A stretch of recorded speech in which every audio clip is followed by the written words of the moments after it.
கூலி படத்தோடைய செகண்ட் சிங்கிளாக ரிலீஸ் ஆயிருக்கு மோனிகா. இந்த சாங்கோடைய ஃபஸ்ட்டு லிரிக்ஸ் ஆரம்பித்தோன்னே மோனிகா பெலூசியா அப்படின்றத சொல்கிறாங்க. எனக்கு ரொம்ப ஷாக்கிங். இந்த வார்த்தைக்கு பின்னாடி ஏதாவது இருக்குமா அப்படின்னு சொல்லிட்டு யோசிச்சுட்டு இருக்கும்போது அப்படி ஸ்க்ரால் பண்ணால் ஒரு விஷயத்தை பார்க்குறேன். மோனிகா பெலூசியானே ஒரு ஆக்ட்ரஸ் இருக்காங்கன்னு. எப்பா லோகேஷ் சார், என்ன சார் எவ்வளோ விஷயங்களும் ஒரு படத்துக்குள்ளே டீகோடிங்காக வச்சுருப்பீங்க. அண்டு லோகேஷ் சார்கிட்ட எனக்கு பிடிச்சது என்னென்னா, அவருடைய வாழ்க்கையில் இத்தனை வருஷம் கடந்து வந்திருப்பார்ல, அந்த வாழ்க்கையில் பயங்கர பெஸ்ட்டான ரொம்ப மெமரபுளாக என்னென்னலாம் இருக்கோ சினிமாவை பற்றி அது எல்லாத்தையும் சேகரித்து அவருடைய படங்கள்லேயே ரொம்ப அழகாக ஒரு லேயராக கொண்டு வந்துடுறாரு. ஆடியன்ஸாக அதை மறுபடியும் நம்ம பார்க்கும்போது ரீகலெக்ட் பண்ணி கேட்கும்பொழுது அதை ரசிக்கும்பொழுது பயங்கர ஸ்டன்னிங் அண்ட் சர்ப்ரைசிங்காக இருக்குது. ஓ ஆமால, இப்படிப்பட்ட விஷயங்கள்லாம் நம்மளுடைய பாஸ்ட் லைஃப்பில் நடந்துருந்து இவ்வளோ லெஜண்ட்ஸ் இருந்துருக்காங்களேன்றதை யோசிக்க வைக்கிறார். அது எனக்கு பார்க்கும்போது அவருடைய டைரக்ஷன் எப்படி அசத்துறாரோ, இன்னொரு பக்கம் இந்த ஐடியாஸில் மிரட்டிடுறாரு. பெரிய ஹேட்ஸ் ஆஃப் சொல்லி ஆகணும்.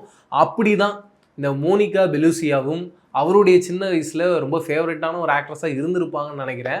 ஏன்னா அவங்கள பற்றி எல்லாமே முழுக்க முழுக்க தெரிஞ்சிருக்காரு.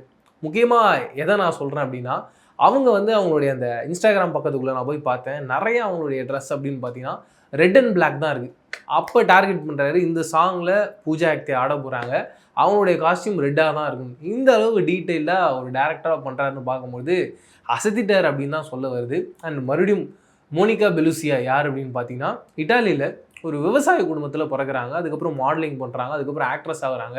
யார் யாரெல்லாம் ஹாலிவுட் படங்கள் பார்க்குறாங்களோ அவங்க கண்டிப்பாக ஒரு சில ஃப்ரான்ச்சைஸியை மிஸ் பண்ண மாட்டாங்க. எக்ஸாம்பிள் மேட்ரிக்ஸ், ஜேம்ஸ் பாண்ட், இந்த 2 ஃப்ரான்ச்சைஸிலையுமே அவங்க நடிச்சிருக்காங்கன்னு கேள்விப்படும் போது எனக்கு ரொம்ப ஸ்டன்னிங்காகவும் சர்ப்ரைசிங்காகவும் இருந்தது. அண்டு இந்த 60 வயசில் எப்படி இருப்பாங்க நமக்கு ஒரு இமேஜின் இருக்குல்ல. அவங்க தோல்லாம் சுருங்கி போய் ஓகே இவங்க பழம்பெரும் நடிகை இருந்திருக்காங்கன்றதை நம்ம யோசிப்போம். அப்படி தாங்க நானும் இன்ஸ்டாகிராம் ஐடியை சர்ச் பண்ணி பார்த்தேன். பார்த்தா இப்போ இருக்க ஹீரோயின்ஸுக்கெலாம் அவங்க டஃப் கொடுப்பாங்க. அந்த ரேஞ்சில் அவ்வளோ அழகாக இருக்காங்க. அவங்கள பற்றி கேள்விப்படும் போது நிறைய சர்ப்ரைசிங்கான விஷயங்கள்லாம் சொல்கிறாங்க. முக்கியமாக நான் ஒன்று கேட்டு ஸ்டன் ஆகிட்டேன். என்ன சொல்கிறாங்கன்னா, இட்டாலியில் இந்த ஸ்பெர்ம் டொனேஷன்லாம் பண்ணக்கூடாது அப்படின்ற சட்டத்தை கொண்டு வரணும்னு சொல்லிட்டு அந்த கவர்மெண்ட் யோசிச்சிருக்காங்க. அந்த சமயத்தில் ஒரு மேகசினுக்கு அவங்க அந்த சமயத்தில் ப்ரெக்னெண்ட்டாக இருந்திருக்காங்க மோனிகா. அப்போ ஒரு நியூட் ஃபோட்டோ ஷூட் ஒன்று பண்ணியிருக்காங்க. அது எதிர்த்து இப்படி ஒரு விஷயம் நடக்கக்கூடாது, கவர்மெண்ட் இப்படி ஒரு சட்டத்தை கொண்டு வரக்கூடாது.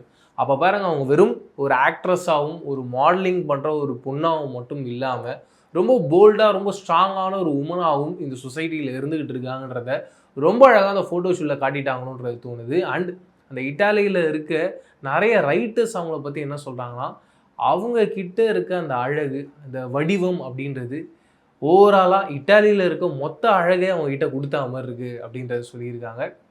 அண்டு இட்டாலியில் முக்கியமாக அவங்க எல்லாரும் பேசுகிற விஷயமா என்ன இருக்குது அப்படின்னு பார்த்தீங்கன்னா, மோனிகாவை பொறுத்த வரைக்கும் நம்ம எல்லாரும் என்ன சொல்லுவோம், இந்த உலகத்திலேயே 7 அதிசயங்கள் இருக்குது அப்படின்றத நம்ம எல்லாரும் பெருமையாக பார்ப்போம், பேசுவோம், அதெல்லாம் போய் நேரில் போய் சந்திக்கணுன்றதை ஆசைப்படுவோம். அப்படி இட்டாலியோடைய அதிசயமாகவே நாங்கள் மோனிகாவை தான் பார்க்குறோம்.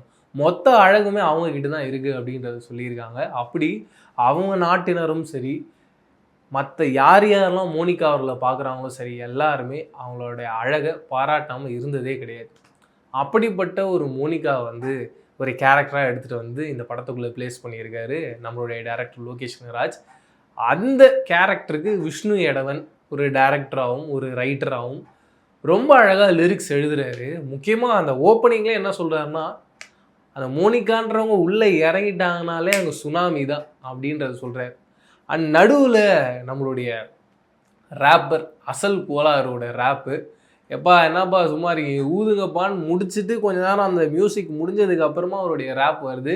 அதில் அவர் என்ன மென்ஷன் பண்ணுறாருன்னா, என்கிட்ட இருக்க சொத்தை மொத்தத்தையும் உன் பேரில் எழுதி வைக்கிறேம்மா, சப்போஸ் என்கிட்ட சொத்தை இல்லைனாலும் நான் கஷ்டப்பட்டு சம்பாரிச்சியாவது உங்ககிட்ட கொடுக்குறேம்மா அப்படின்ற ரேஞ்சில் பேசுகிறாரு. இதெல்லாம் பார்க்கும்பொழுது எந்த அளவுக்கு அந்த கேரக்டர் ஸ்டடி பண்ணியிருப்பாங்க. அந்த ஒரு சாங்கை வெறும் சாங்காக மட்டும் எழுதாமல் அதுக்குள்ளே மொத்த கண்டென்ட்டும் இறக்கணுன்றதை ஒரு ஆள் டீமாக ஒர்க் பண்ணியிருக்கான்னு பார்க்கும்போது எனக்கு பயங்கர ஸ்டன்னிங்காக இருந்தது. அண்டு இந்த சாங்கை கோரியோகிராஃப் பண்ணவர் சாண்டி மாஸ்டரு. என்னமா கோரியோகிராஃப் பண்ணியிருக்காருன்றீங்க, எல்லாமே ரொம்ப அழகாக ஸ்டேஜ் பண்ணியிருந்தாருங்க. ஃபர்ஸ்ட் ஆஃப் ஆல் இது ஒரு ஹார்பருக்குள்ளே நடக்கிற ஒரு கதை அப்படின்றதுனால அங்கே பிளேஸ் ஆகிருக்கு. அண்டு ஒரு பெரிய பார்ட்டி நடக்க போகுது. அந்த பார்ட்டிக்குள்ளே தான் இந்த சாங் இருக்க போது. மோனிகாவுக்காக தான் அந்த பார்ட்டி நடக்குது அப்படின்னு ப்ளேஸ் பண்ணுறதா இருக்கும்.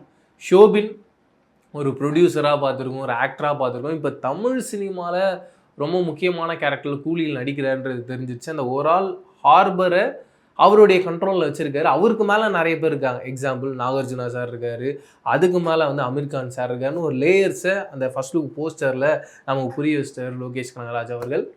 பட் இந்த ஹார்பர் கண்ட்ரோல் வந்து ஷோபின் கிட்ட தான் இருக்குது. ஷோபின் கூட ஒரு 2-3 பேர் இருக்காங்க. அவங்க யாருன்னு பார்த்தீங்கன்னா, நீங்கள் எல்லாரும் டாக்டர் படம் பார்த்துருப்பீங்க. அதில் கோமதி அப்படின்ற ஒரு கேரக்டரில் வந்து ஒருத்தர் வந்திருப்பார். செம்ம ஃபன்னாக இருப்பார், ஒரு பயங்கர பாடி பில்டிங்காக இருப்பார். அவர் தொடர்ந்து நெல்சன் அவருடைய நிறைய படங்களை நடிச்சிட்டு இருப்பார். அவர் ஷோபினோடைய ஒன் ஆஃப் த டீம் மெம்பராக இருக்கார். இன்னொரு பக்கம் கண்ணா ரவி, தமிழ் சினிமாவில் நிறைய ஆக்டர்ஸ் பெரிய அளவில் கொண்டாடப்படல, அப்படிப்பட்ட ரொம்ப அழகான ரொம்ப சூப்பரான ஒரு ஆக்டர். அவரும் இந்த கதையில் மிக முக்கியமான ஒரு போர்ஷன் பண்ணுறாரு. அவர் இதுக்கு முன்னாடி லோகேஷ் கனகராஜோடைய கைதி படத்தில் ஒரு இம்பார்ட்டண்ட்டான ஒரு கேரக்டர் பண்ணியிருப்பார், ஒரு ஏஜென்ட் கேரக்டர் பண்ணியிருப்பார். கட் பண்ணிங்கன்னா இங்கேயும் அவர் இருக்கார் அப்படின்னு பார்க்கும்போது பயங்கர சந்தோஷமாக இருக்குது. இந்த டீம் மெம்பர்ஸ் எல்லாரும் செலிப்ரேட் பண்ணுற மாதிரியான ஒரு ஆளாக மோனிகா, பூஜா ஹெக்டே அங்கே பயங்கரமாக டான்ஸ் ஆடிக்கிட்டு இருக்காங்க. இங்கே கதையில் சாண்டி மாஸ்டர் என்ன அழகாக ஒன்று பண்ணுறாரு அப்படின்னு பார்த்தீங்கன்னா, இந்த ஓவரால் ஹார்பரே என்ன தான் ஒரு டான் அப்படி அடக்கி வச்சுருந்தாலும் அவன் வந்து ஒரு கிரேசினஸில் வந்துட்டானா அவன் எப்படி டான்ஸ் ஆடுவான்னு சொல்லிட்டு ஷோபின் அவர்களை வச்சு டான்ஸ் ஆட வச்சார் தெரியுங்களா. அது இந்த சாங்கோட பீக் போர்ஷனாக நான் பார்க்குறேன். பூஜா ஹெக்டேவே எந்த அளவுக்கு அவங்களுடைய டான்ஸையும் அவங்களுடைய அழகையும் இந்த சாங்கில் ரசிப்பாங்களோ அதுக்கு ஈக்குவலாக ஷோபினுடைய பர்ஃபார்மன்ஸை ரசிக்கிறாங்க.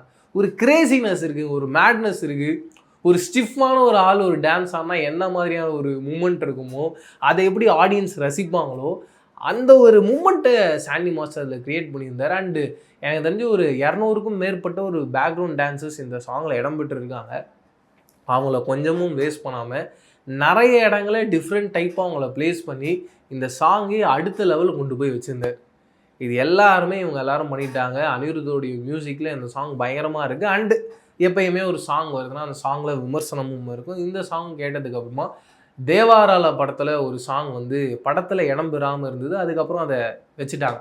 அந்த சாங் மாதிரி இந்த சாங் இருக்குது அப்படின்றத சொல்கிறாங்க. அண்ட் ஓப்பனிங்கை பொறுத்த வரைக்கும் ஹலமத்தி ஹபீபோ அந்த ஒரு ரேஞ்சில் ஒரு அரபிக் சவுண்டில் இந்த சாங் இடம் பெற்றிருக்கு அப்படின்லாம் சொல்கிறாங்க. என்னை பொறுத்த வரைக்கும் என்ன இருந்தாலும் அவர் வெளியிலேருந்து எந்த சாங்கும் பண்ணல, அவருடைய சாங்குக்குள்ளேயே ஒரு புது ஃப்ளேவரில் தான் இந்த சாங்கை பண்ணியிருக்காரு. அண்ட் இந்த சாங் எனக்கு கேட்டவுடனே கண்டிப்பாக ரொம்ப பிடிச்சிருந்தது.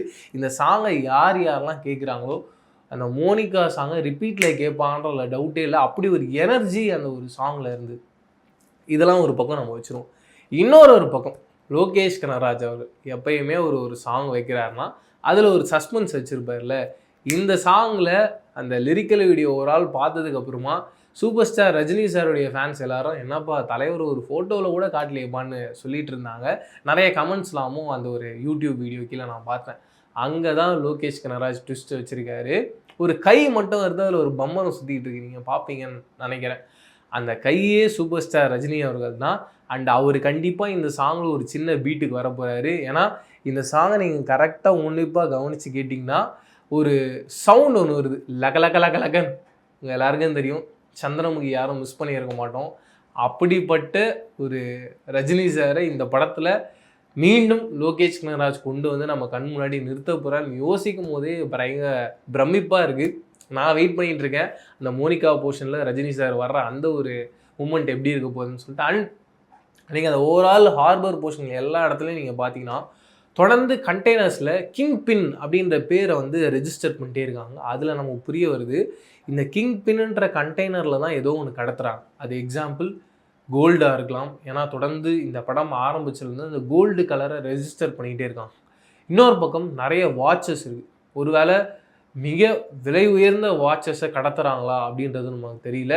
இல்லை பயங்கர வெப்பன்ஸை இந்த கதையில் கடத்திக்கிட்டு போகிறாங்களா அப்படின்ற ஒரு கேள்வியும் வருது. ஆனால் ஏதோ ஒரு விஷயம் ஹார்பர்லேருந்து கடத்துகிறாங்க. இந்த கதை முழுக்க ஹார்பரை சுற்றி தான் இருக்குது அப்படின்றத மீண்டும் இந்த மோனிகா சாங் மூலயமா லோகேஷ் கனகராஜ் அவர்கள் ரொம்ப அழகாக ஆடியன்ஸ் கிட்ட சொல்லியிருந்தார். அது பயங்கர ஸ்டன்னிங்காகவும் சர்ப்ரைசிங்காகவும் இருந்தது. அண்டு இந்த சாங் நான் ஓவராலாக பார்க்கும்போது நம்ம ஷோபின் கேரக்டர் வந்து பயங்கரமாக என்ஜாய் பண்ணுறாரு அந்த சாங். ஆனால் கூட இருக்கவங்க இருக்காங்க தெரியுங்களா, எக்ஸாம்பிள் இந்த டாக்டர் படத்தில் இந்த கோமதி கேரக்டர் பண்ணார், அவர் வந்து அப்படி சீரியஸாகவே அந்த மோனிகாவை பார்த்துட்டு இருக்காரு. அவங்க ஏதாவது இந்த கதைக்குள்ளே ஏதாவது பண்ணுவாங்களான்ற ஒரு கேள்வியும் வருது, ஒரு சின்ன ட்விஸ்ட் இருக்கிறதுக்கான வாய்ப்பும் இருக்குது. அப்படின்ற மாதிரி தான் அவருடைய ரியாக்ஷனும் இருந்தது. வெயிட் பண்ணி பார்க்கலாம். இதெல்லாம் தான் நான் இந்த மோனிகா செகண்ட் சிங்கில் ஓவராலாக அலசி ஆராய்ஞ்சி தெரிஞ்சுக்கிட்ட விஷயம். அண்ட் எனக்கு அசல் கோலாரோட ரேப்பும் பிடிச்சிருந்தது. அண்ட் இன்னொரு பக்கம் இந்த ஒரு சாங்லேயே வந்து சிவப்பு நிலவு அப்படின்ற அந்த வரிகள் வருது. அந்த இடம் பயங்கர கேட்சியாக இருந்தது. அந்த இடத்துல வர அந்த ஃபீமேல் வாய்ஸ் இந்த சாங் ஒரு பீக்கு கொண்டு போயிடுச்சு அப்படின்னு தான் சொல்லணும். அண்ட் இந்த சாங் ஓவராலாக லிரிக்கல் வீடியோவாக பண்ணாங்க தெரியுங்களா, அந்த டீம் பயங்கரமாக ஒரு எஃபர்ட்டை போட்டிருக்காங்க. ஒரு ஃப்ரெஷ்ஷான, ஒரு எனர்ஜெட்டிக்கான, மிக முக்கியமாக ஒரு வீடியோ சாங் பார்த்தா என்ன வைப் தருமோ அதே வைப் இந்த லிரிக்கல் வீடியோவில் இருந்ததுன்றதுல சந்தேகமே கிடையாது. இப்படி நீங்கள் தொடர்ந்து சினிமாவை பற்றி நிறைய விஷயங்கள் டீட்டெயில்டாக தெரிஞ்சுக்கணும்னு ஆசைப்பட்டீங்கன்னா மறக்காமல் ரெட்ரோ மீடியாவை சப்ஸ்கிரைப் அண்ட் பெல் ஐகானை ப்ரெஸ் பண்ணுங்கள். இதே மாதிரி சூப்பரான அடுத்த வீடியோவில் சந்திக்கிறேன். அது வரைக்கும் டாடாவை பேசிக்கிறேன். நான் பிரவீன் கேஎஸ். மறக்காமல் நம்ம சேனலை சப்ஸ்கிரைப் பண்ணுறேங்க. நன்றி, வணக்கம்.